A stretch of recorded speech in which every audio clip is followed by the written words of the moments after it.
কুম আশা করি সব অনেক ভালো আছেন। আলহামদুলিল্লাহ, দেখতে দেখতে আমাদের সয়াবিন পরিশ্রমের ফসল আলহামদুলিল্লাহ অনেক বড় হয়ে গেছে, অলরেডি পেকে গেছে।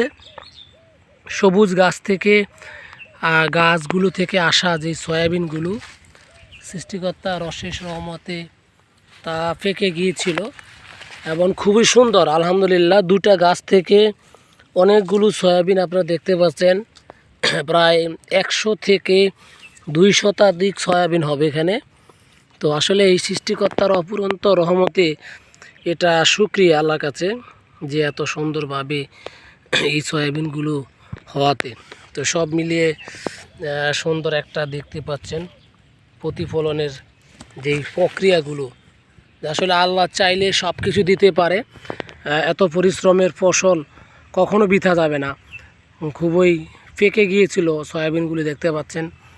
এখানে অনেকগুলো সয়াবিন আমাদের লক্ষ্মীপুরের পরিচিত সম্পদ এবং যার জন্য একজন কৃষক প্রতিনিয়ত পরিশ্রম করে যায়।